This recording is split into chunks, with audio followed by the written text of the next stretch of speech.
வணக்கம் நண்பர்களே, 24 volt லாரிக்காக stereo amp ஒன்று அசம்பிள் பண்ணியிருக்கேன். அதை பற்றி பார்க்கலாம். கஸ்டமர் பார்த்தீங்கன்னா 6 கும்பலில் ஓவல் ஸ்பீக்கர் 2 யூஸ் பண்ண போகிறாங்க. பயணியர் கேபினில் வந்து அதான் மாட்டியிருக்கேன் அப்படின்னு சொல்லியிருந்தாங்க. அவங்களுக்காக கொஞ்சம் ஹெவியாகவே நான் ரெடி பண்ணியிருக்கேன். உள்ள இன்டீரியரில் பார்த்தீங்கன்னா டிடிஎல் 7265 2 ஐசி போட்டு மோனோ பண்ணி 50 வாட்ஸாகவே அவுட்புட் எடுத்து கொடுத்துருக்கேன். இது நம்மளுடைய போர்டு தான். இது அதுமாதிரி பிடி போர்டும் இதுக்கு மேட்ச் பண்ணி ரெடி பண்ணியிருக்கேன். இதுவும் நம்மளோட போர்டு தான். ஆடியோ டிஸ்ட்ரிப் நம்ம பார்த்துடலாம். அதாவது 2 6க்கு 9 ஸ்பீக்கர் ஓவர் ஸ்பீக்கரு, அதில் டியூட்டர் வர மாதிரி இருக்கும். அந்த ஸ்பீக்கரு இதில் யூஸ் பண்ண போகிறாங்க. நல்லா சவுண்டு வந்து பார்த்திங்கன்னா உங்களுக்கு அதிகமாகவே இருக்கும் அந்த ஸ்பீக்கரு. ஏன்னா காருக்கு யூஸ் பண்ணுறது தான். அது மேக்னெட் கொஞ்சம் ஹெவி மேக்னெட் தான் வாங்கியிருக்காங்க. இதோட ஆடியோ இப்போ நம்ம பார்க்கலாம்.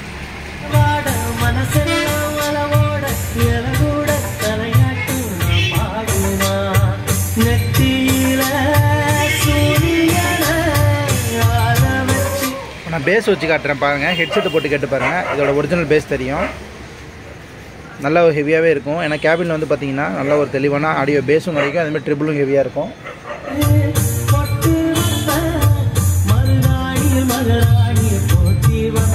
ட்ரிபிள் வைக்கிறேன்.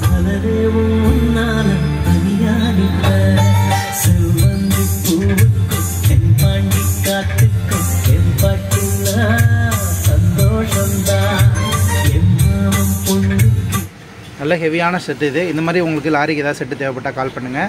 டபுள் ஐசி பார்த்தீங்கன்னா மோனோ பண்ணி யூஸ் பண்ணியிருக்கோம். சிங்கிள் சேனலுக்கும் ஒரு ஐசியும் யூஸ் பண்ணியிருக்கோம். அதுமாதிரி ஹீட் சிங் பாருங்கள், ஒரு 5 mm பார் போட்டு அதுக்கு மேலே வந்து நம்ம லீஃப் போட்டு ரெடி பண்ணியிருக்கோம். நல்ல ஹெவியாக இருக்கும். நல்ல ஒரு தரமான செட்டு. தேவைப்படுறவங்க நீங்கள் கால் பண்ணி வாங்கிக்கலாம். இன்னொரு தடவை நான் ப்ளே பண்ணுறேன்.